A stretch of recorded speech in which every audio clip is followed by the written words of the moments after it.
أعوذ بالله من الشيطان الرجيم. بسم الله الرحمن الرحيم. وكأي من نبي قاتل معه الربيون كثير فما وهنوا لما أصابهم في سبيل الله وما ضعفوا وما استكانوا والله يحب الصابرين. وما كان قولهم إلا أن قالوا ربنا اغفر لنا ذنوبنا وإسرافنا في أمرنا وثبت أقدامنا وانصرنا على القوم الكافرين. صدق الله العظيم. സ്നേഹം നിറഞ്ഞ സത്യവിശ്വാസികളെ, വിശ്വാസിനികളെ, ജീവിതത്തിൻ്റെ എല്ലാ മേഖലയിലും അള്ളാഹുവിൻ്റെ വിധിവിലക്കുകൾ പാലിച്ച് തഖ്വയോടുകൂടി ജീവിക്കണമെന്ന് എന്നോടെന്ന പോലെ നിങ്ങളെയും ആദ്യമായി ഉപദേശിക്കുകയാണ്. കുടുംബവുമായി ബന്ധപ്പെട്ട ചില വിഷയങ്ങളാണ് നാം ചർച്ച ചെയ്തു പോന്നിരുന്നത്. ഇൻഷാ അള്ളാഹ് അതുമായി ബന്ധപ്പെട്ട് ഇനിയും കുറേ കാര്യങ്ങൾ നമ്മുടെ മുമ്പിൽ വരേണ്ടതുണ്ട്. പിന്നീട് നമുക്ക് ചർച്ച ചെയ്യാവുന്നതാണ്. നമ്മുടെ മുമ്പിലുള്ള പ്രധാനപ്പെട്ട ഒരു വിഷയം എന്ന് പറയുന്നത് ഈയിടെ ഉണ്ടായ ഗസയുമായി ബന്ധപ്പെട്ട വെടിനിർത്തലാണ്. തൂഫാനുൽ അഖ്സ എന്ന് പറയുന്ന നീണ്ട 471 ദിവസം നീണ്ടു നിന്ന ഒരു ജനതയ്ക്ക് നേരെയുള്ള സയനിസത്തിൻ്റെ ശക്തമായ യുദ്ധത്തിന് താൽക്കാലികമായി വെടിനിർത്തലിലൂടെ സമാപനം കുറിച്ചിരിക്കുന്നു എന്നുള്ളതാണ്. ഇതൊരവസാന വാക്കായിട്ടോ അതല്ലെങ്കിൽ ആത്യന്തിക വിജയമായിട്ടോ നമ്മൾ ആരും വിലയിരുത്തുന്നില്ല. അതേസമയം ഇതിൽ നിന്ന് നമുക്ക് പഠിക്കാനും അതുപോലെ തന്നെ നമുക്ക് മനസ്സിലാക്കാനും ധാരാളം കാര്യങ്ങളുണ്ട് സത്യവിശ്വാസികൾ എന്ന നിലക്ക് എന്നാണ് ഞാൻ പറയുന്നത്. വിശുദ്ധ ഖുർആനിൽ തന്നെ ഒരു സൂക്തമുണ്ട്. മൂസാ നബി അലൈഹി സ്വലാത്തു വസ്സലാമയുടെ കാലഘട്ടത്തെ മൂസാ നബി അലൈഹി സ്വലാത്തു വസ്സലാമയെ മുൻനിർത്തിക്കൊണ്ടുള്ള വിശുദ്ധ ഖുർആന്റെ ഒരു പരാമർശമുണ്ട്. തൂഫാനുൽ അഖ്സയുടെ ഘട്ടത്തിൽ ഞാൻ തന്നെ ഇവിടെ ഈ മിമ്പറിൽ അത് പാരായണം ചെയ്താണ്. ഖാല മൂസാ ലിഖൗമിഹി, അദ്ദേഹം തന്റെ ജനതയോട് പറയുന്നുണ്ട്, ഇസ്തഈനു ബില്ലാ വസ്ബിറു, നിങ്ങൾ അള്ളാഹുവിനോട് സഹായം ചോദിക്കുക, നിങ്ങൾ സഹനം അവലംബിക്കുക. ഇന്നൽ അർള ലില്ലാഹി യൂരിസുഹാ മൻ യശാ, തീർച്ചയായിട്ടും ഭൂമിയുടെ അനന്തരാവകാശി, അതിന്റെ യഥാർത്ഥത്തിൽ ആത്യന്തികമായ അതിന്റെ ഉടമസ്ഥൻ അള്ളാഹുവാണ്. അവൻ ഉദ്ദേശിക്കുന്നവർക്കാണ് മിൻ ഇബാദിഹി, തന്റെ അടിയാറുകളിൽ നിന്ന് അതിന്റെ അവകാശം പകർന്നു കൊടുക്കുക. വല്ലാഖിബത്തുൽ ലിൽ മുത്തഖീൻ, ആത്യന്തികമായ വിജയം മുത്തഖീങ്ങൾക്കാണ് എന്ന വിശുദ്ധ ഖുർആനിന്റെ സൂക്തമാണത്. പരീക്ഷിക്കപ്പെട്ട ഒരു ഘട്ടത്തിലാണ് മൂസാ നബി അലൈഹി സ്വലാത്തു വസ്സലാം തന്റെ ജനതയോട് അത് പറയുന്നത്. സമാനമായ സ്വഭാവത്തിലാണ് ഗസ നമ്മുടെ മുമ്പിൽ ഉണ്ടായിരുന്നത്. ഭൗതികമായ കാര്യകാരണ ബന്ധങ്ങളുടെ അടിസ്ഥാനത്തിൽ പ്രവചനാതീതം എന്ന് പറയാൻ കഴിയില്ല. അതിനപ്പുറം ഒരർത്ഥത്തിലും അതിജീവനം അസാധ്യമായി പോകുമോ എന്ന് പലരും ഭയപ്പെടുകയോ ആശങ്കപ്പെടുകയോ ആകുലപ്പെടുകയോ അള്ളാഹുവിനോട് നിറഞ്ഞ കണ്ണുകളിൽ നിരന്തരമായി പ്രാർത്ഥിക്കുകയോ ചെയ്ത സംഭവമാണ് ഗസ, അതല്ലെങ്കിൽ തൂഫാനുൽ അഖ്സ എന്ന് പറയുന്നത്.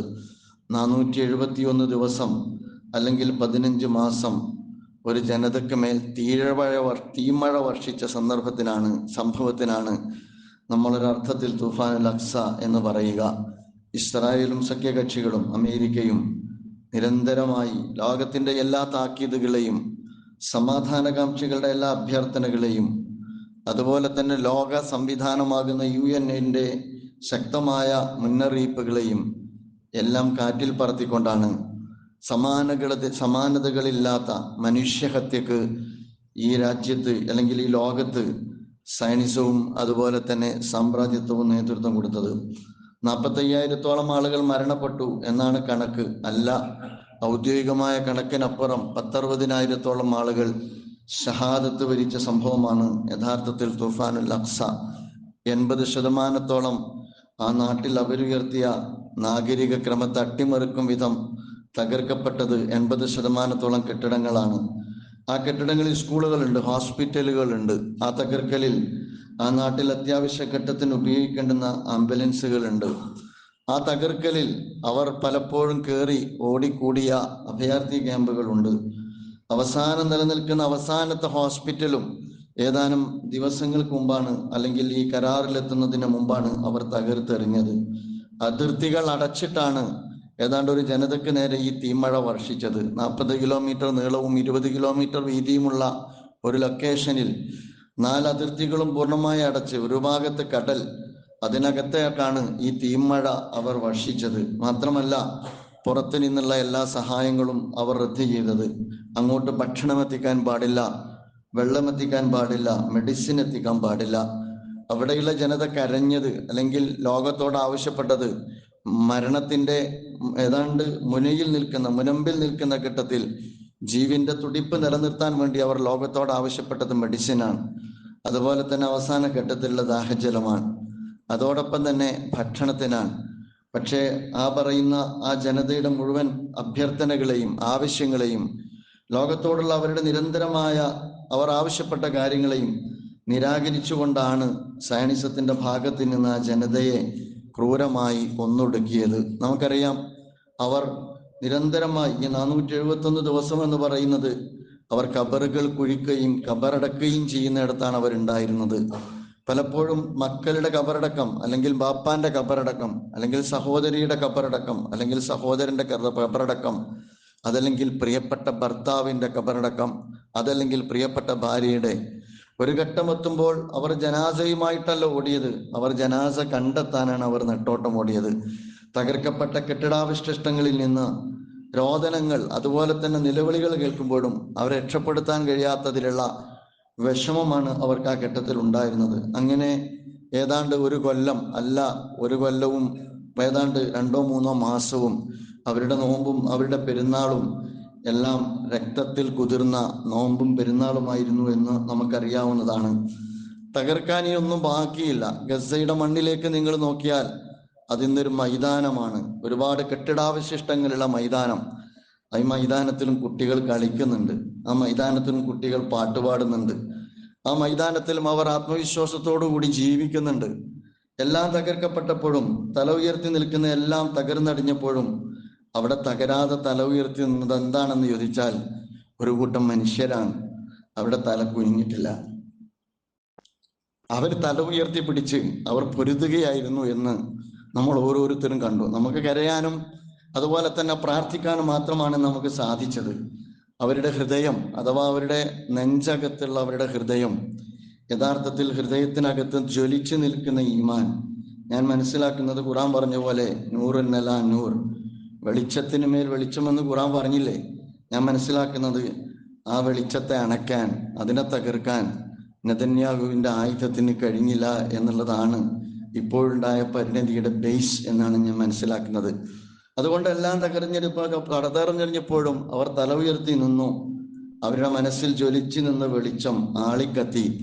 ആ ആളിക്കത്തിയ അവരുടെ മനസ്സിലുള്ള വിശ്വാസമാണ് അവരുടെ അതിജീവനത്തിന്റെ ആധാരമായി നമുക്ക് കാണാൻ കഴിയുക. ഖുർആനിൽ പറയുന്നുണ്ടല്ലോ, അല്ലാഹു നൂറു സമാവാതി വൽ അർദു മസലു നൂരിഹി കമിഷ്കാത്ത് ഫീഹാ മിസ്ബാഹ് അൽ മിസ്ബാഹു ഫീ സുജാജ സുജാജതു കഅന്നഹാ കൗകബുൻ ദുരിയ്യുൻ യുഖദു മിൻ ശജറത്തിൻ മുബാറകത്തിൻ സൈതൂനത്തിൻ ലാ ശർഖിയ്യത്തിൻ വലാ ഗർബിയ്യ യകാദു സൈതുഹാ യുളീഉ വലൗ ലം തംസസ്ഹു നാറ നൂറൻ അലാ നൂർ യഹ്ദില്ലാഹു ലിനൂരിഹി മൻ യശാ. അല്ലാഹു അവന്റെ പ്രകാശത്തെക്കുറിച്ച് പ്രപഞ്ചവുമായി ചേർത്ത് നിർത്തി സുന്ദരമായ ഒരു ഉപമ സൂറത്തു നൂറിൽ പറയുന്നുണ്ട്. അത് തന്നെ പറയേണ്ട ഒരു വലിയ ഖുതുബയാണ്. അതിൽ അല്ലാഹു സുബ്ഹാനഹു വ തആല പറയുന്നുണ്ട്, തീർച്ചയായിട്ടും ആകാശഭൂമികളുടെ പ്രപഞ്ചത്തിന്റെ പ്രകാശമാണ് അല്ലാഹു സുബ്ഹാനഹു വ തആല. അതൊരു വിളക്കുമാടമാണ്. ആ വിളക്കുമാടത്തിനകത്തുള്ള വിളക്കാണ്. ആ വിളക്ക് നിലകൊള്ളുന്ന ഒരു സ്ഫടികത്തിനകത്താണ്. എത്ര സുന്ദരമായ ഉപമയാണെന്ന് നിങ്ങൾ ആലോചിച്ച് നോക്ക്. അതൊരു വിളക്കുമാടമാണ്. ആ വിളക്കമാടത്തിനകത്തുള്ള വിളക്കാണ്. ആ വിളക്ക് നിലകൊള്ളുന്നത് ഒരു സ്ഫടികത്തിനകത്താണ്. ആ സ്ഫടികത്തിന്റെ പ്രത്യേകത, അത് ജ്വലിപ്പിച്ചു നിൽക്കുന്ന ഒരു നക്ഷത്രത്തെ പോലെ തിളങ്ങുന്നതാണ് ആ സ്ഫടികം. മാത്രമല്ല, ആ വിളക്ക് കത്തുന്നത് കിഴക്കും പടിഞ്ഞാറുമല്ലാത്ത സൈത്തൂൻ എണ്ണ കൊണ്ടാണ്. കിഴക്കും പടിഞ്ഞാറുമല്ലാത്തെന്ന് പറഞ്ഞാൽ ഏതാണ്ട് എല്ലാ സന്ദർഭത്തിലും വെയിൽ കൊള്ളുന്ന സൈത്തൂൻ എണ്ണ നന്നായി പ്രകാശം ചൊരിയുമെന്നാണ് പറയുന്നത്. അങ്ങനെ സദാസമയം വെയിൽ കൊള്ളുന്ന സൈത്തൂൻ എണ്ണ കൊണ്ടാണ്. എന്നിട്ട് പറയുന്നുണ്ട്, ആ എണ്ണ സ്പർശിച്ചിട്ടില്ലെങ്കിൽ പോലും, തീ സ്പർശിച്ചിട്ടില്ലെങ്കിൽ പോലും ആ എണ്ണയും ജ്വലിച്ചു നിൽക്കുന്ന ഒന്നാണ്. എന്നിട്ട് അള്ളാഹു പറയുന്നുണ്ട്, നൂറൻ അലാ നൂർ, അതാണ് അള്ളാഹുവിന്റെ പ്രകാശം. യഹ്ദില്ലാഹു ലിനൂരിഹി മൻ യശാ, അവൻ ഉദ്ദേശിക്കുന്നവർക്ക് അവൻ ആ പ്രകാശത്തിലേക്ക് ഹിദായത്ത് നൽകുന്നു എന്ന. ഞാൻ മനസ്സിലാക്കുന്നത് ആ നാട് മുഴുവൻ ഏതാണ്ട് തകർന്നടിഞ്ഞപ്പോഴും ആ പ്രകാശത്തിലാണ് അവിടെയുള്ള കുട്ടികൾ ചിരിച്ചത് എന്നാണ്. ഇരമ്പിപ്പായുന്ന വിമാനങ്ങൾ തങ്ങളുടെ തലക്ക് ചുറ്റും വട്ടമിട്ട് പറന്നപ്പോഴും യുദ്ധവിമാനങ്ങളാണെന്ന് അറിഞ്ഞിട്ടും അതൊന്നും അവരുടെ ചിരിയെ മായ്ച്ചു കളയാൻ മതിയായതായിരുന്നില്ല എന്നുള്ളതാണ്. സയനിസ്റ്റ് സേനയെ ഒരുപക്ഷെ അമ്പരപ്പിച്ചത് എന്താണെന്ന് ചോദിച്ചാൽ മരണഭയമില്ലാത്ത ഒരു സമൂഹത്തെ അവർ കണ്ടു എന്നുള്ളതാണ്. അവർ എത്ര ഭീകരമായ മുഖങ്ങൾ പുറത്തെടുത്തപ്പോഴും അവർ കാണുന്നത് മരണഭയമില്ലാത്ത ഒരു ജനവിഭാഗത്തെയാണ്. ആ അർത്ഥത്തിൽ ആദർശ സമൂഹത്തിന്, നമ്മെപ്പോലുള്ള ജനവിഭാഗങ്ങൾക്ക്, അതിജീവന പോരാട്ടങ്ങൾക്ക് നിത്യപ്രചോദനമാണ് യഥാർത്ഥത്തിൽ ഗസ്സ അല്ലെങ്കിൽ തൂഫാനുൽ അഖ്സ എന്ന് നമുക്ക് പറയേണ്ടതായിട്ട് വരും. ആ വിജയാനന്തരം അല്ലെങ്കിൽ ഈ സന്ദർഭത്തിൽ വെടിനിർത്തലിന് ശേഷം ലോകത്തെ അഭിമുഖീകരിച്ചുകൊണ്ട് അബൂ ഉബൈദ നടത്തുന്ന ഒരു പ്രഭാഷണമുണ്ട്. അവരുടെ സേനാ മേധാവി അബൂ ഉബൈദ നടത്തുന്ന പ്രഭാഷണമുണ്ട്. അദ്ദേഹം ആ പ്രഭാഷണം ആരംഭിക്കുന്നത് സൂറത്ത് ഇസ്രായിലെ 4 മുതൽ 7 വരെയുള്ള സൂക്തങ്ങൾ ഉദ്ധരിച്ചുകൊണ്ടാണ്. രക്തസാക്ഷികളായ ഷഹീദ് ഇസ്മായിൽ ഹനിയെയും ഷഹീദ് യഹ്യാ സിൻവാറിനെയും ഷഹീദ് സ്വാലിഹ് ആറൂരിയെയും എല്ലാം അനുസ്മരിച്ചുകൊണ്ടാണ്. അതുപോലെ തന്നെ തങ്ങളെ സഹായിച്ച ലോകത്തോട് നന്ദി പറഞ്ഞുകൊണ്ടാണ്. എല്ലാം ബലി കൊടുത്തു പൊരുതിയ തങ്ങളുടെ ജനതയെ പ്രചോദിപ്പിച്ചുകൊണ്ടാണ്. വഖദൈന ഇലാ ബനി ഇസ്രായീല ഫിൽ കിതാബി ലതുഫ്സിദുന്ന ഫിൽ അർളി മർറതൈനി വലതഅലുന്ന ഉലുബൻ കബീറ. വിശുദ്ധ ഖുർആൻ വേദഗ്രന്ഥത്തിൽ ബനു ഇസ്രായേൽ സമൂഹത്തെ ഓർമ്മപ്പെടുത്തിയിട്ടുണ്ട്. ചരിത്രത്തിൽ നിങ്ങൾ ഭൂമിയിൽ 2 തവണ നിങ്ങൾ അങ്ങേയറ്റം അതിക്രമകാരികളാവുമെന്ന്. പിന്നീടുള്ള സൂക്തത്തിൽ ആ അതിക്രമകാരികളെ അല്ലാഹു സുബ്ഹാനഹു വ തആല പാഠം പഠിപ്പിക്കുന്ന 2 രംഗങ്ങളാണ് പരാമർശിക്കുന്നത്. ലോകത്ത് സമാനതകളില്ലാത്ത സയനിസ്റ്റ് ക്രൂരതകളെ അദ്ദേഹം പരാമർശിക്കുന്നുണ്ട്. ആ കൂട്ടത്തിൽ അദ്ദേഹം പിന്നീട് പാരായണം ചെയ്യുന്നത് വകഅയ്യിൻ മിൻ നബിയ്യിൻ ഖാതല മഅഹു റിബ്ബിയൂന കസീറുൻ ഫമാ വഹനു ലിമാ അസാബഹും ഫീ സബീലില്ലാഹ് വമാ ളൗഫു വമസ്തകാനു വല്ലാഹു യുഹിബ്ബുസ് സ്വാബിരീൻ എന്നുള്ളതാണ്. എങ്ങനെയാണ് അവർ പൊരുതിയത് എന്ന അവരുടെ നാൾ വഴികളെ കുറിച്ച് അനുസ്മരിച്ചുകൊണ്ടാണ് അദ്ദേഹം ആ പ്രഭാഷണം നടത്തുന്നത്. ആ പ്രഭാഷണത്തിൽ പരാമർശിക്കപ്പെട്ട വിശുദ്ധ വേദഗ്രന്ഥത്തിലെ വാക്യങ്ങൾ നമ്മെ സംബന്ധിച്ചിടത്തോളം അവരുടെ പോരാട്ടത്തിന് പ്രചോദനമേകിയ വേദവാക്യങ്ങൾ എത്ര ഉജ്ജ്വലമാണ് എന്ന് നമ്മെ ബോധ്യപ്പെടുത്തുന്നതാണ്. അതിലാണ് പറയുന്നത്, ചരിത്രത്തിൽ പ്രവാചകന്മാർ വധിക്കപ്പെട്ടിട്ടുണ്ട്. അവരുടെ കൂടെ ഭക്തന്മാരായ ഒരുപാട് ആളുകൾ വധിക്കപ്പെട്ടിട്ടുണ്ട്. പക്ഷേ പ്രവാചകന്മാർ വധിക്കപ്പെട്ടതും അവരുടെ കൂടെയുള്ള ഭക്തജനങ്ങൾ വധിക്കപ്പെട്ടതൊന്നും തന്നെ ആ ജനതയെ വഹിനു ബാധിക്കാൻ കാരണമായിട്ടില്ല. അള്ളാഹുവിന്റെ മാർഗത്തിൽ അവരെ ഒരർത്ഥത്തിലും അത് ബാധിച്ചിട്ടില്ല. അവരെ അത് ദുർബലമാക്കിയിട്ടില്ല. അങ്ങനെയുള്ള പ്രവാചകന്മാർ വധിക്കപ്പെടുകയും ഭക്തജനങ്ങൾ വധിക്കപ്പെടുകയും ചെയ്തപ്പോഴും അള്ളാഹുവിന്റെ മാർഗത്തിൽ ഒരു ജനതയും മറ്റൊരു ശക്തിക്ക് മുമ്പിൽ അവർ തലകുനിച്ചിട്ടില്ല. വല്ലാഹു യുഹിബ്ബുസ് സ്വാബിരീൻ. അള്ളാഹു സുബ്ഹാനഹു വ തആല ക്ഷമാലുക്കളെ ഏറ്റവും കൂടുതൽ ഇഷ്ടപ്പെടുന്നവനാണ് എന്ന് വിശുദ്ധ ഖുർആൻ പറയുന്നുണ്ട്. വമാ കാന ഖൗലുഹും ഇല്ലാ അൻ ഖാലു റബ്ബനാ ഗഫിർ ലനാ ദുനൂബനാ വ ഇസ്റാഫനാ ഫീ അംരിനാ. അങ്ങനെ പരീക്ഷിക്കപ്പെടുന്ന ഘട്ടത്തിലെല്ലാം സത്യവിശ്വാസിയുടെ പ്രാർത്ഥന, പടച്ചോനെ ഞങ്ങൾക്ക് പുറത്തു തരണേ എന്നുള്ളതാണ്. പടച്ചോനെ, ഞങ്ങൾ അതിര് കവിഞ്ഞിട്ടുണ്ട് എങ്കിൽ അത് ഞങ്ങളോട് നീ വിട്ടുപുറത്ത് മാപ്പാക്കണേ എന്നുള്ളതാണ്. എന്നിട്ട് അവർ പ്രാർത്ഥിച്ചിട്ടുണ്ടായിരുന്നത് വസബ്ബിത് അഖ്ദാമന, ഞങ്ങളുടെ പാദത്തെ നീ ഉറപ്പിച്ചു നിർത്തണേ, വൻസുർന അലൽ ഖൗമിൽ കാഫിരീൻ, സത്യനിഷേധികൾക്കെതിരെ ഞങ്ങളെ നീ സഹായിക്കണേ എന്നുള്ളതാണ്. ഈ പ്രാർത്ഥനയാണ് അവരുടെ പ്രചോദനം എന്ന് പറയുന്നത്. മൂസാ നബി അലൈഹി സ്വലാത്തു വസ്സലാമയെ അദ്ദേഹം പരാമർശിക്കുന്നുണ്ട്. അഥവാ മൂസാ നബി അലൈഹി സ്വലാത്തു വസ്സലാം ഫറോവ ചക്രവർത്തിയിൽ നിന്ന് തന്റെ ജനതയെ വിമോചിപ്പിച്ചെടുത്ത് വംശീയമായ കടന്നാക്രമണത്തെ അഭിമുഖീകരിച്ചും അതിജീവിച്ചും ആ ജനതയെ രക്ഷപ്പെടുത്തിയെടുക്കാൻ വേണ്ടി മൂസാ നബി അലൈഹി സ്വലാത്തു വസ്സലാം നിങ്ങൾക്കറിയാവുന്നതുപോലെ ഈജിപ്തിൽ നിന്ന് ഇറങ്ങി പുറപ്പെടുന്നുണ്ട്. ആ ഘട്ടത്തിൽ പ്രവാചകൻ മൂസാ നബി അലൈഹി സ്വലാത്തു വസ്സലാമയുമായി ഫറോവയുടെ സേന മുഖാമുഖം കണ്ടുമുട്ടുന്നുണ്ട്. വിശുദ്ധ ഖുർആൻ ആ സന്ദർഭത്തെ പരാമർശിക്കുന്നുണ്ട്. ഫലമ്മാ തറാ അൽ ജംആനി ഖാല അസ്ഹാബു മൂസ ഇന്നാ ലമുദ്റകൂൻ. അഥവാ മൂസാ നബി അലൈഹി സ്വലാത്തു വസ്സലാമയുടെ കൂടെ ഉണ്ടായിരുന്ന ബനു ഇസ്രായേൽ സമൂഹം ഫറോവ ചക്രവർത്തിയുടെ സേനയെ കണ്ടുമുട്ടിയ ഘട്ടത്തിൽ അദ്ദേഹത്തോട് ആ ജനത പറയുന്നുണ്ട്, നമ്മൾ ഇതാ പിടികൂടപ്പെട്ടിരിക്കുന്നു മൂസ. അഥവാ ഫറോവയുടെ മുമ്പിൽ നമ്മൾ പിടികൂടപ്പെട്ടിരിക്കുന്നു എന്ന് പറയുന്നുണ്ട്.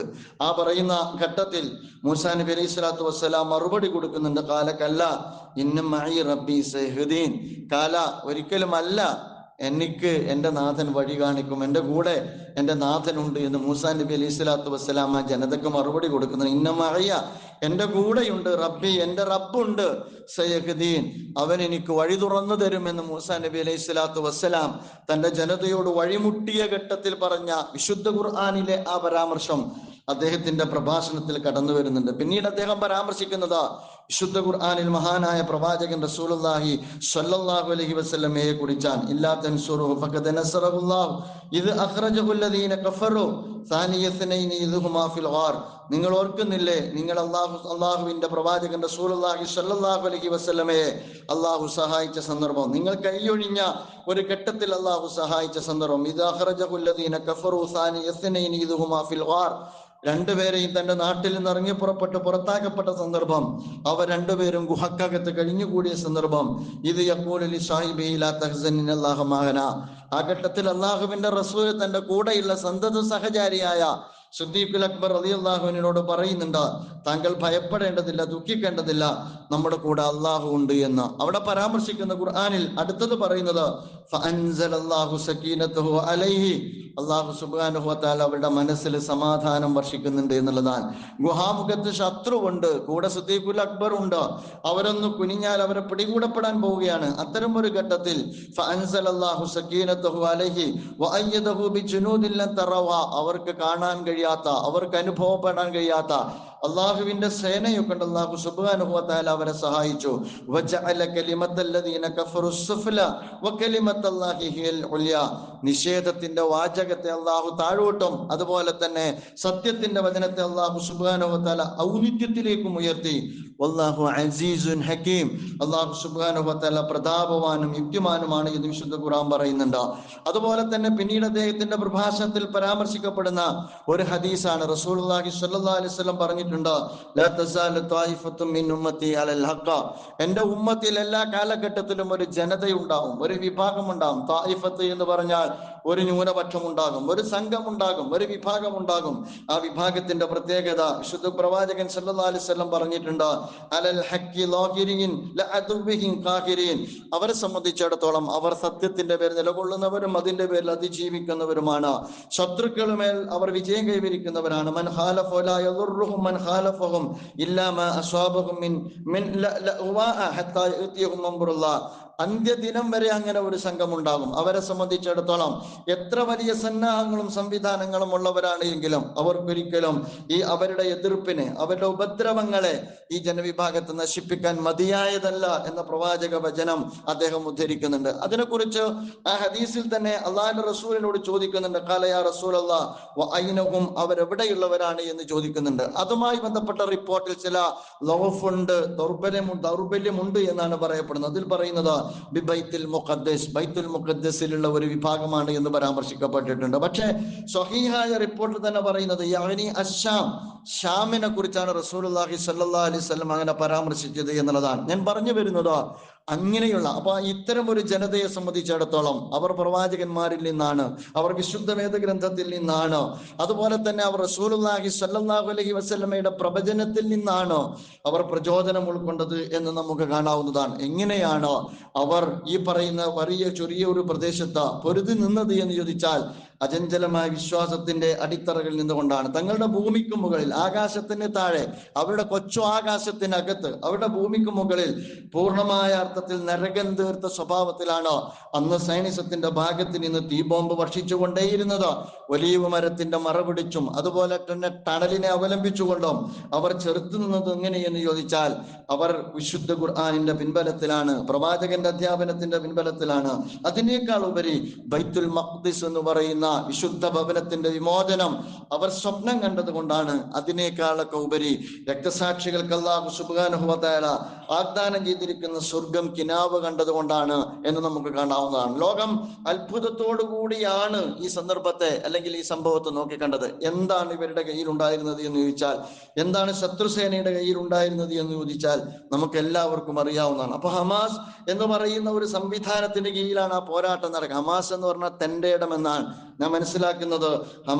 ഹമാസായി തീർന്ന കാലയളവാണ് ആ പിന്നിട്ട കാലയളവ് എന്ന് നമുക്കറിയാവുന്നതാണ്. ഫലസ്തീനികൾ സ്വന്തം ജനതയെ നെഞ്ചേറ്റുന്നത് നമ്മൾ കണ്ടു. പല സ്വഭാവത്തിലുള്ള തെറ്റിദ്ധാരണകൾ ലോകത്തിന്റെ മുമ്പാകെ ഏതോ അർത്ഥത്തിൽ പ്രചരിപ്പിക്കപ്പെട്ടതാണ്. പക്ഷെ വെടിനിർത്തൽ കഴിഞ്ഞപ്പോൾ എവിടെ നിന്നോ എന്നറിയാതെ നമ്മളെല്ലാവരും കണ്ടു ഭൂഗർഭ അറകളിൽ നിന്ന് ഒരു വലിയ സേന രംഗപ്രവേശം ചെയ്ത് നമ്മളെല്ലാവരും കണ്ടതാണ്. അവരെങ്ങനെയാണ് ഫലസ്തീൻ ജനത നെഞ്ചേറ്റിയത് എന്ന്, ഹൃദയത്തോട് ചേർത്ത് നിർത്തിയത് എന്ന് കെട്ടിപ്പിടിച്ച് സന്തോഷം കൊണ്ട് പൊട്ടിക്കരഞ്ഞത് എന്ന്, അവരുടെ നെറ്റിത്തടത്തിൽ അവരെങ്ങനെയാണ് ചുടുചുംബനം നൽകിയത് എന്ന് നമ്മളെല്ലാവരും വിഷ്വൽ മീഡിയകളിലൂടെ കണ്ടുകൊണ്ടേയിരുന്നതാണ്. നമ്മൾ മനസ്സിലാക്കേണ്ടത് ഇതൊരു ഭാഗത്ത് നമ്മൾ ഗസയിൽ കണ്ടതാണ്. മറുഭാഗത്തോ ഇസ്രായേലിനെ സംബന്ധിച്ചിടത്തോളം ഇസ്രായേലിനെ നമ്മൾ കണ്ടത് ആ രാജ്യത്തിന്റെ ശൈഥില്യമാണ്. നമ്മൾ മനസ്സിലാക്കേണ്ടത് എന്ത് നേടി എന്ന ചോദ്യത്തിന് ലോകത്തിന്റെ മുമ്പിൽ ഇന്ന് ഉത്തരം പറയാൻ 40-45 മനുഷ്യരെ നരമേധത്തിന് ഇരയാക്കിയതിനു ശേഷം എന്താണ് സയനിസ്റ്റുകൾ നേടി എന്ന ചോദ്യത്തിന് ഇതുവരെ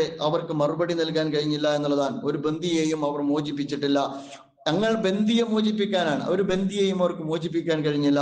മാത്രമല്ല ടണൽ ശൃംഖല മുഴുവൻ ഞങ്ങൾ തകർക്കാൻ പോവുകയാണ്, ഒരു ടണൽ ശൃംഖല പോലും അവർക്ക് നശിപ്പിക്കാൻ കഴിഞ്ഞില്ല എന്നുള്ളത് കൊണ്ടാണ് ഇപ്പോഴും ആ ടണൽ ശൃംഖലയിൽ നിന്ന് വെടിനിർത്തിയപ്പോൾ ഒരു വലിയ പട്ടാള വ്യൂഹം പുറത്തേക്ക് വരുന്നത്. 471 ദിവസം നിങ്ങൾ ആലോചിച്ച് നോക്കുക. 40 മീറ്റർ നീളവും 20 മീറ്റർ വീതിയുമുള്ള ഒരു ലൊക്കേഷനിൽ 471 ദിവസം സർവായുധ സന്നാഹങ്ങളോടുകൂടി നിലയുറപ്പിച്ചിട്ട് ചെയ്യാവുന്നതിന്റെ എല്ലാ സംവിധാനങ്ങളും ചെയ്ത, ലോകത്ത് ഏറ്റവും കൂടുതൽ ആയുധം കയറ്റുമതി നടത്തുകയും ലോകത്ത് ഏറ്റവും കൂടുതൽ അത്യാധുനിക സംവിധാനങ്ങൾ ഉപയോഗപ്പെടുത്തുകയും ലോകത്ത് ഏറ്റവും വലിയ ചാരവലയം സൃഷ്ടിക്കുകയും ലോകത്തിന്റെ എല്ലാ രഹസ്യങ്ങളും ചോർത്താനുള്ള സംഘടനാ ശേഷി പ്രൂവ് ചെയ്യുകയും തെളിയിക്കുകയും ചെയ്ത ഒരു രാജ്യത്തെ സംബന്ധിച്ചിടത്തോളം ഈ മനുഷ്യർ താമസിക്കുന്ന ഈ പറയുന്ന 40 കിലോമീറ്റർ നീളവും 20 കിലോമീറ്റർ വീതിയുമുള്ള ഈ ലൊക്കേഷനിൽ തങ്ങളുടെ എല്ലാ സന്നാഹങ്ങളും എല്ലാ അർത്ഥത്തിലും കുടിയിരുത്തിയതിന് ശേഷവും അവർക്ക് ഈ ടണൽ കണ്ടെത്തുവാനോ ആ ടണൽ ശൃംഖലയെ തകർക്കാനോ കഴിഞ്ഞില്ല എന്നുള്ളത് അവരെ സംബന്ധിച്ചിടത്തോളം രണ്ടാമത്തെ പരാജയമാണ്. ഹമാസിനെ അവസാനിപ്പിക്കുമെന്നാണ് പറഞ്ഞത്. വിത്തിൻ 1 വീക്ക് എന്നാണ് പറഞ്ഞത്. ഒരാഴ്ച കൊണ്ട് ഞങ്ങൾ ഹമാസിനെ തീർക്കാൻ പോവുകയാണ് എന്നാണ് പറഞ്ഞത്. യഥാർത്ഥത്തിൽ ഒരു ആഴ്ചയല്ല 60 ആഴ്ചയാണ് അവർക്ക് കിട്ടിയത്. ഒരു ആഴ്ചയല്ല 60 വീക്കാണ് അവർക്ക് കിട്ടിയത്. അവിടെ അവർക്കൊന്നും ചെയ്യാൻ കഴിഞ്ഞില്ല എന്നുള്ളതാണ്. ഇസ്രായേലിനെതിരെ ഇന്ന് സംഭവിച്ചത് ലോകത്തിന്റെ മുഴുവൻ മേഖലകളിലും ഇസ്രായേലിനെതിരെയുള്ള എതിർപ്പ് വളർത്താൻ കഴിഞ്ഞു എന്നുള്ളതാണ്. തൂഫാനുൽ അഖ്സ നടക്കുന്ന ഒരു ഘട്ടത്തിൽ ഗസയും ഫലസ്തീനും ഏതോ അർത്ഥത്തിൽ ലോകത്തിന്റെ മുമ്പിൽ നിന്ന് ഏതോ അർത്ഥത്തിൽ വിസ്മൃതിയിലേക്ക് പോയിക്കൊണ്ടിരിക്കുന്ന ഒരു സന്ദർഭത്തിലാണ് തൂഫാനുൽ അഖ്സ നടക്കുന്നത്. ഇന്ന് ലോകത്തിന്റെ വിവിധ കോണുകളിൽ നിങ്ങൾക്കറിയാം എല്ലായിടത്തും കഫിയ പുതച്ച ഈ തുഫാനുൽ അഖ്സയുടെ ഗസയുടെ പ്രതിനിധാനങ്ങളെ നമുക്ക് കാണാൻ കഴിയുന്നുണ്ട്. എല്ലാ ലോക രാജ്യങ്ങളും UK-യിലുണ്ട്, USA-യിലുണ്ട്, അതുപോലെ തന്നെ പാശ്ചാത്യ നാടുകളിലെ ക്യാമ്പസുകളുണ്ട്, കോൺവെക്കേഷനുകളിലുണ്ട്, കുട്ടികളിലുണ്ട്, മുതിർന്നവരിലുണ്ട്, അഥവാ ലോകത്തിന്റെ വിവിധ കോണുകളിൽ നമുക്ക് കാണാൻ കഴിയുക. ഒരു കാലഘട്ടത്തിൽ ഒരു ചെറിയ ഒരു ഇടവേളയിൽ വിസ്മൃതിയിലേക്ക് പോയി എന്ന് വിചാരിച്ചിരുന്ന ഒരു ജനത ഇന്ന് എല്ലാ ജനവിഭാഗത്തിന്റെയും നെഞ്ചേറ്റുന്ന, എല്ലാ ജനവിഭാഗവും നെഞ്ചേറ്റുന്ന കാഴ്ച ലോകത്ത് നമ്മൾ കണ്ടുകൊണ്ടിരിക്കുകയാണ്. മാത്രമല്ല ആഭ്യന്തരമായ ശൈഥില്യം ആ രാജ്യത്ത് ഇസ്രായേൽ ഉടലെടുത്ത് കഴിഞ്ഞു. സൈനാധിപൻ രാജിവെക്കുന്ന സാഹചര്യം ഉണ്ടായി. ഞാൻ പറഞ്ഞു വരുന്നത് കാര്യകാരണ ബന്ധത്തിന്റെ കച്ചട്ടക്കൂടിനകത്ത് നിന്നുകൊണ്ട് കാണാൻ കഴിയാത്ത അത്ഭുതങ്ങൾ എന്തുകൊണ്ട് നമുക്ക് കാണാൻ കഴിഞ്ഞു എന്ന് ചോദിച്ചാൽ ആ ജനത കാത്തു സൂക്ഷിക്കുന്ന ശക്തമായ അവരുടെ ഇച്ഛാശക്തിക്ക് പ്രചോദനമായ അവരുടെ വിശ്വാസം അതിൽ പ്രധാനപ്പെട്ട ഘടകമാണ് എന്ന് നമ്മൾ മനസ്സിലാക്കണം. ആയുധധാരികളായ ഒരു ജനത, നിരായുധരായ ഒരു സമൂഹത്തെ ഖസ്സാം ബ്രിഗേഡിനെ മാറ്റി നിർത്തി കഴിഞ്ഞാൽ സായുധ സജ്ജരായ ഒരു ജനത, നിരായുധരായ ഒരു ജനതയെ ഏകപക്ഷീയമായി കൊന്നൊടുക്കിയതാണല്ലോ ഈ ഒരു കൊല്ലം അല്ലെങ്കിൽ 1.25 കൊല്ലം നമ്മൾ കണ്ടത്. പക്ഷേ അതിനുശേഷവും ആ ജനത തളരാതെ, ആ ജനത തകരാതെ, ആ ജനത ആത്മാഭിമാനത്തോടെ, ആ ജനത ആത്മവിശ്വാസത്തോടെ ലോകത്തിന്റെ മുമ്പിൽ എണീറ്റ് നിന്നുകൊണ്ട് ആ രാജ്യത്തെ പുനർനിർമ്മിക്കാനുള്ള പ്രക്രിയയിൽ ഏർപ്പെട്ട് കഴിഞ്ഞു എന്നുള്ളതാണ്. അതുകൊണ്ടാണ് ഇസ്രായേലിന്റെ തന്നെ മുഖപത്രമായ ഹാരിറ്റ്സ് എഴുതി എന്ന് പറയപ്പെടുന്നു, തങ്ങളുടെ മാതൃരാജ്യം സംരക്ഷിക്കുന്നതിൽ ഏറ്റവും മികച്ച ജനതയാണ് ഫലസ്തീനികൾ എന്ന് ഹാരിറ്റ്സിന് എഴുതേണ്ടി വന്നു എന്നുള്ളതാണ്. തങ്ങളുടെ മാതൃരാജ്യം സംരക്ഷിക്കുന്നതിൽ ഏറ്റവും മികച്ച ജനതയാണ് ഫലസ്തീനികൾ എന്ന് എഴുതി എന്നുള്ളതാണ്. ദ ടൈംസ് ഓഫ് ഇസ്രായേൽ എന്ന് പറയുന്ന പത്രത്തിൽ ഇസ്രായേലുമായി ബന്ധപ്പെട്ട് ഡേവിഡ് കെ റീസ് എന്ന് പറയുന്ന ഒരു വ്യക്തി എഴുതിയത് 14 കാരണങ്ങൾ, അഥവാ ഗസയുമായി ബന്ധപ്പെട്ട ഈ 15 മാസത്തെ ഇസ്രായേലിന്റെ ഇടപെടലുമായി ബന്ധപ്പെട്ട ഇസ്രായേലിന് സംഭവിച്ച 14 കാരണങ്ങൾ അത് പറയുന്നുണ്ട്. അതിൽ അദ്ദേഹം പറഞ്ഞു തുടങ്ങുന്നത് for the first time Israel just lost a war എന്നാണ്. അഥവാ ആദ്യമായി ഇതാ ഇസ്രായേൽ തോറ്റിരിക്കുന്നു എന്ന് പറഞ്ഞിട്ടാണ് അദ്ദേഹം അത് കുറിച്ചിടുന്നത്. ഞാൻ പറയുന്നത് ലോകം മുഴുവൻ, അതിൽ അദ്ദേഹം 14 കാര്യങ്ങൾ പറയുന്നുണ്ട്. ഒന്ന്, ലോകം മുഴുക്കെ ഇസ്രായേലിനെതിരെ തിരിഞ്ഞിരിക്കുന്നു എന്നുള്ളതാണ്. 2, ജീവപര്യന്തം ശിക്ഷ അനുഭവിക്കുന്ന നൂറുകണക്കിന് ഫലസ്തീൻ തടവുകാർ വിമോചിതരായിരിക്കുന്നു എന്നുള്ളതാണ്. മൂന്നാമത്തെ പരാജയം, ഹമാസിന്റെ നിരവധി നേതാക്കൾ കൊല്ലപ്പെട്ടപ്പോഴും പുതിയ നേതൃനിര സുന്ദരമായി വളർന്നു വന്നു എന്നുള്ളതാണ്. പലപ്പോഴും നിങ്ങൾക്കറിയാം, ലോകത്ത് ഖലിസ്ഥാൻ വാദമായാലും തമിഴ് പുലികളുടെ നേതൃത്വത്തിലുണ്ടായ ഒരുപാട് മുന്നേറ്റങ്ങളായ അതെല്ലാം തകർക്കപ്പെടുക, അതിന്റെ തലപ്പത്തിരിക്കുന്ന തലവനെ വധിക്കുന്നതിലൂടെ അതെല്ലാം പലപ്പോഴും തകർന്നടിയാണ്ട്. നിങ്ങൾ ആലോചിച്ച് നോക്കുക, ഗസയിൽ എത്ര നേതൃത്വമാണ് രക്തസാക്ഷികളായത്. ഇസ്മായിൽ ഹനിയ നിറഞ്ഞു നിൽക്കുന്ന ഘട്ടത്തിലാണ് അദ്ദേഹം രക്തസാക്ഷിയാകുന്നത്. അദ്ദേഹം രക്തസാക്ഷിയായപ്പോൾ യഹിയ സിൻവാർ അദ്ദേഹം നിറഞ്ഞു നിൽക്കുന്ന ഘട്ടത്തിലാണ് അദ്ദേഹം രക്തസാക്ഷിയാകുന്നത്. നമ്മൾ അറിയുന്നത് യഹിയ സിൻവാറിന്റെ സഹോദരൻ മുഹമ്മദ് സിൻവാർ എണീറ്റ് വന്നു എന്നുള്ളതാണ്. അതുപോലെ തന്നെ ഒരുപാട് പുതിയ പുതിയ മുഖങ്ങൾ എണീറ്റ് വന്നു എന്നുള്ളതാണ്. ഒരു രാജ്യം, ഒരു സമൂഹം, ഒരു ജനത ലോകത്തിന്റെ ഒരു പിന്തുണയും ഇല്ലാതെ, അതുപോലെ തന്നെ 4 ഭാഗവും കുട്ടിയടക്കപ്പെട്ട്, എല്ലാ ഭൗതികവും അതുപോലെ തന്നെ പ്രാഥമികവുമായ ആവശ്യങ്ങൾ നിരാകരിക്കപ്പെട്ട്, എന്നിട്ട് അതിന്റെ തലപ്പത്തിരിക്കുന്ന തലവന്മാരെ ക്രൂരമായി വധിച്ചതിന് ശേഷവും ആ ജനത പൊരുതുന്നു എന്ന് പറഞ്ഞാൽ, അവർ ഒറ്റക്കെട്ടായി നിലകൊള്ളുന്നു എന്ന് പറഞ്ഞാൽ, ഈ അർത്ഥത്തിൽ ഏറ്റവും പ്രധാനികളായ ആളുകൾ രക്തസാക്ഷികളായതിനു ശേഷവും ആ ജനത അവരുടെ അടുത്ത നേതൃത്വത്തിലേക്ക് കൈമാറുന്നു എന്ന് പറയുന്നതും ലോകത്ത് തുല്യതയില്ലാത്ത പഠനവിധേയമാക്കേണ്ടുന്ന ഘടകമാണ് എന്ന് അദ്ദേഹം പറയുന്നുണ്ട്. 4-മതായി പറയുന്നത് ഹമാസിന്റെ അംഗബലം കുറയുകയല്ല, അത് കൂടുകയാണ് എന്നുള്ളതാണ്. അതിൽ അദ്ദേഹം പരാമർശിക്കുന്നത് ഇന്നും 12,000-ഓളം വരുന്ന പട്ടാളം അല്ലെങ്കിൽ സായുധ സജ്ജരായ ഒരു വിഭാഗം, അതല്ലെങ്കിൽ രക്തസാക്ഷിത്വത്തിന് സന്നദ്ധമാകുന്ന ഖുദ്സിന്റെ വിമോചനത്തിന് വേണ്ടി പൊരുതാൻ സജ്ജമായ ഒരു വിഭാഗം അവിടെ നിലനിൽക്കുന്നു എന്നുള്ളതാണ്. 5-മത് പറയുന്നത് ചെറിയ നേട്ടത്തിനായി വലിയ റിസ്ക് എടുത്തു എന്നുള്ളതാണ്. അഥവാ നിങ്ങൾക്ക് എല്ലാവർക്കും അറിയാം, 3 പേർക്ക് പകരം 3 പേരെയാണ് വിട്ടുകൊടുത്തത്. അവിടെ നിങ്ങൾ ഇസ്ലാമിന്റെ ഉയർന്ന മൂല്യങ്ങൾ ലോകത്തിന് മുമ്പാകെ പ്രകാശിപ്പിക്കപ്പെടുന്ന അത്യപൂർവമായ നിമിഷങ്ങൾക്ക് ലോകം സാക്ഷിയായ ഒരു സന്ദർഭം കൂടിയാണ് നിങ്ങൾ കണ്ടു. നിങ്ങൾക്ക് എല്ലാവർക്കും അറിയാം, തങ്ങളുടെ ഉറ്റവരും ഉടയവരുമായ 45,000 മനുഷ്യരെ, അതിൽ കുട്ടികളുണ്ട്, ഗർഭിണികളുണ്ട്, ഗർഭസ്ഥ ശിശുക്കളുണ്ട്, അതുപോലെ തന്നെ സ്ത്രീകളുണ്ട്, നിർദാക്ഷിണ്യം തെരുവിലിട്ട് 10ഉം 5ഉം 6ഉം ഒക്കെ വയസ്സുള്ള ആളുകളെ അവയവങ്ങൾ വരെ വിൽപ്പനക്കെടുത്തിരുന്ന ആ ജനത, അത്രമാത്രം ക്രൂരതയ്ക്ക് നേതൃത്വം കൊടുത്ത ഒരു വിഭാഗത്തിൽ നിന്ന് പിടിക്കപ്പെട്ട 3 സ്ത്രീകൾ ടണലുകളിൽ നിന്ന് പുറത്തേക്ക് വന്നത് എത്ര സന്തോഷത്തോടു കൂടിയായിരുന്നു. അവരുടെ രോമത്തിന് പോലും പോറലേൽക്കാതെ എങ്ങനെയാണ് ആധുനിക കാലഘട്ടത്തിൽ പെണ്ണിനോട് മനുഷ്യൻ പെരുമാറേണ്ടത് എന്ന് പരിഷ്കൃത ലോകമെന്ന് അഭിമാനിക്കുന്ന ഈ കാലഘട്ടത്തിലെ ലോകത്തിന് വളരെ കൃത്യമായി പഠിപ്പിച്ചു കൊടുക്കുന്നതായിരുന്നു. ഇസ്രായേലിൽ നിന്ന് പിടികൂടപ്പെട്ട 3 സ്ത്രീകളെ ഈ പറയപ്പെട്ട ഹമാസിന്റെ പോരാളികൾ റെഡ് ക്രോസിന് കൈമാറുന്ന കാഴ്ച എന്ന് നിങ്ങൾ മനസ്സിലാക്കണം. റെഡ് ക്രോസിന്റെ വാഹനത്തിൽ നിന്ന് അവർ ചെറുപുഞ്ചിരിയോടുകൂടിയല്ല, അവർക്ക് എല്ലാ സംവിധാനങ്ങളും ഇസ്രായേൽ ഒരുക്കിയിരുന്നു. ട്രീറ്റ്മെന്റിനുള്ള സംവിധാനം ഒരുക്കിയിരുന്നു, ഹോസ്പിറ്റലുകൾ സജ്ജീകരിച്ചിരുന്നു. അതൊന്നും അവർക്ക് ആവശ്യമായില്ല.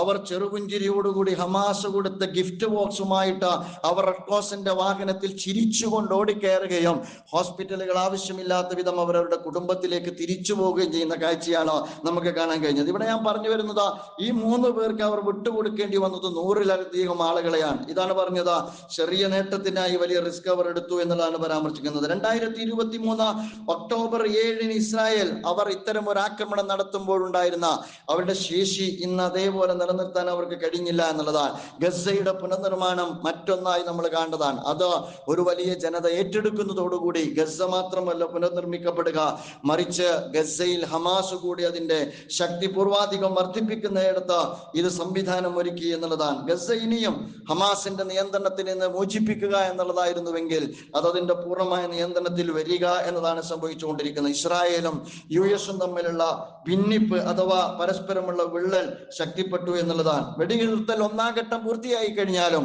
10-30ഓളം വരുന്ന 3 100 വാങ്ങിയ അതുപോലെയുള്ള 10-30ഓളം വരുന്ന ബന്ദികൾ ഇപ്പോഴും ഹമാസിന്റെ കൈകളിൽ ഉണ്ട് എന്നുള്ളതാണ് അവരുടെ ഇപ്പോഴത്തെയും കരുതൽ എന്ന് നമ്മൾ മനസ്സിലാക്കേണ്ടതാണ്. ഞാൻ പറഞ്ഞു വരുന്നത്, ഇങ്ങനെ ഒരുപാട് അജണ്ടകൾ, ഇസ്രായേലിന്റെ സമ്പദ്ഘടനയെ അത് ബാധിച്ചോ, ഹമാസിനെ പൂർണ്ണമായും തീർത്ത് കളയുക എന്നുള്ള താല്പര്യം അസ്ഥാനത്തായി ഹമാസ് എന്ന പോലെ ഹൂത്തികളും ഹിസ്ബുല്ലയും എല്ലാം ഇസ്രായേലിനെ നേരിടുന്നിടത്ത് യുദ്ധസജ്ജമായി. മാത്രമല്ല, എന്ത് നേടി എന്ന് ചോദിച്ചാൽ സ്വന്തം രാജ്യത്തിന്റെ ശൈഥില്യം അതിന്റെ പൂർണ്ണതയിലേക്ക് പോയി എന്നുള്ളതാണ്.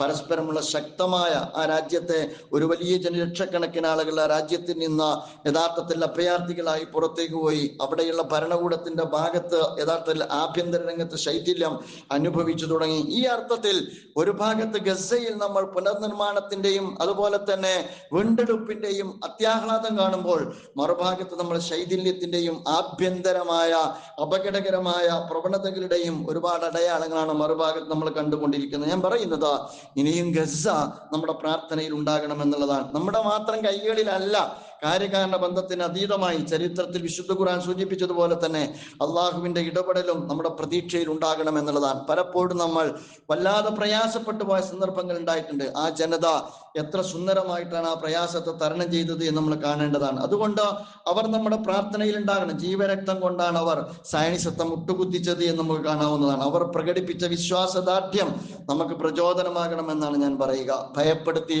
യഥാർത്ഥത്തിൽ ഭയപ്പെടുത്തുന്ന ഒരു പുതിയ രാഷ്ട്രീയ സാഹചര്യത്തിലാണ് നമ്മൾ ജീവിച്ചുകൊണ്ടിരിക്കുന്നത്. അപ്പോൾ ആര് ഭയപ്പെടുത്തിയാലും ഭയപ്പെടാത്ത ഒരു മനസ്സ്, കീഴടങ്ങാത്ത ഒരു മനസ്സ്, അള്ളാഹുവിന്റെ മുമ്പിലല്ലാതെ മറ്റാരുടെയും മുമ്പിൽ ശിരസ്സു കുനിയാത്ത ഒരു മനസ്സ്, അതാണല്ലോ അവർ നമുക്ക് കാണിച്ചു തന്നത്. വിശുദ്ധ ഖുർആൻ പറഞ്ഞല്ലോ, യൻസുറുക്കുമുല്ലാഹു ഫലാ ഗാലിബ ലക്കും, അള്ളാഹുവിന്റെ സഹായം നിങ്ങൾക്ക് ലഭിച്ചാൽ പിന്നെ അതിജീവിക്കാൻ ഒരു ശക്തിക്കും സാധ്യമല്ല. വയഖ്ദുലുക്കും വമൻ ദല്ലദീ യൻസുറുക്കും മിൻ ബഅദിഹി, അവൻ കൈയൊഴിഞ്ഞാൽ പിന്നെ നിങ്ങളെ സഹായിക്കാനും ആർക്കും സാധ്യമല്ല. അള്ളാഹുവിന്റെ സഹായം വളരെ പ്രധാനമാണ്. വഅലല്ലാഹി ഫല്യതവക്കലിൽ മുഅ്മിനൂൻ, അതുകൊണ്ട് സത്യവിശ്വാസികളോട് അള്ളാഹു പറയുന്നത് എല്ലാം അള്ളാഹുവിൽ ബരമേൽപ്പിക്കണമെന്നാണ്. പേടിപ്പിച്ചാൽ പേടിക്കാത്ത ഒരു ജനത അള്ളാഹുവിനെ മാത്രം ഭയപ്പെടുന്ന ഒരു ജനതയാണ്. ഈമാനിൽ ഒരു അമ്നുണ്ട്. ഈമാനിലെ അമ്നാണ് ആ ജനതയുടെ ജീവിതത്തെ ഇത്ര സുന്ദരമാക്കിയത് എന്ന് നമ്മൾ മനസ്സിലാക്കേണ്ടതാണ്.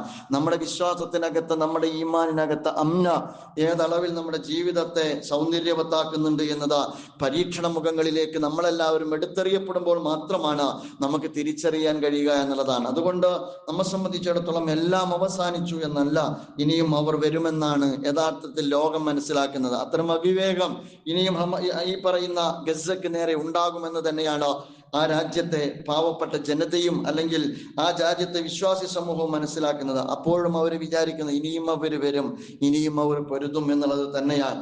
ഏതുവരെ പൊരുതും എന്ന് ചോദിച്ചാൽ ഖുദ്സിന്റെ വിമോചനം വരെ അവർ പൊരുതും, സ്വാതന്ത്ര്യം യാഥാർത്ഥ്യമാകുന്നത് വരെ അവർ പൊരുതും. അതവരെ സംബന്ധിച്ചിടത്തോളം അവരുടെ മനസ്സിൽ നിന്ന്. അതുകൊണ്ടാണ് പലപ്പോഴും പലരും അവർക്ക് മേലൊരു ക്യാപ്ഷൻ കൊടുത്തത്, നിങ്ങൾക്ക് കൊല്ലാം, പക്ഷേ നിങ്ങൾക്ക് ആ ജനതയെ കീഴ്പ്പെടുത്താൻ കഴിയില്ല എന്ന്. 471 ദിവസങ്ങൾക്ക് ശേഷവും 45,000 ആളുകളെ കൊന്നതിന് ശേഷവും യഥാർത്ഥത്തിൽ നെതന്യാഹു തിരിച്ചറിയുന്ന ഏറ്റവും ചെറിയ വിദ്യാഭ്യാസം അല്ലെങ്കിൽ ഏറ്റവും വലിയ വിദ്യാഭ്യാസം എന്ന് പറയുന്നത് മനുഷ്യരെ ഞങ്ങൾക്ക് കൊല്ലാം, ഫലസ്തീനികളെ ഞങ്ങൾക്ക് കൊല്ലാം, പക്ഷെ അവരെ കീഴ്പ്പെടുത്തുക എളുപ്പമല്ല എന്ന വിദ്യാഭ്യാസമാണ് ഗസ അവർക്ക് കൊടുത്തത്. നമുക്ക് നൽകേണ്ടുന്ന വിദ്യാഭ്യാസം പരീക്ഷണം നിറഞ്ഞ ലോകത്ത്, കാലഘട്ടത്തിൽ, സാഹചര്യത്തിൽ ജീവിക്കുന്ന നമ്മൾ, വംശീയ അജണ്ട നമ്മുടെ രാജ്യത്ത് നടപ്പാക്കപ്പെട്ടുകൊണ്ടിരിക്കുന്ന ഒരു കാലഘട്ടത്തിൽ നമുക്ക് ഒരു ഉമ്മത്ത് എന്ന അർത്ഥത്തിൽ, പരീക്ഷിക്കപ്പെടാൻ സാധ്യതയുള്ള ഒരു ഉമ്മത്ത് എന്ന അർത്ഥത്തിൽ വിശ്വാസത്തിന്റെ ദാർഢ്യത കൊണ്ട് മാത്രമാണ്, അതുപോലെ തന്നെ വിശ്വാസത്തിന്റെ വെളിച്ചത്തിൽ മാത്രമാണ് ആത്മാഭിമാനത്തോടെയും ആത്മവിശ്വാസത്തോടെയും വെല്ലുവിളികളെ നമുക്ക് അഭിമുഖീകരിക്കാൻ കഴിയുള്ളൂ. അങ്ങനെയുള്ളവർക്ക് അള്ളാഹുവിന്റെ സഹായം ഉണ്ടാകും. അള്ളാഹു സുബ്ഹാനഹു വ തആല ആ ജനതയെ അനുഗ്രഹിക്കുമാറാകട്ടെ. ആത്യന്തികമായ വിജയം പടച്ച റബ്ബ് അവർക്ക് പ്രദാനം ചെയ്യുമാറാകട്ടെ.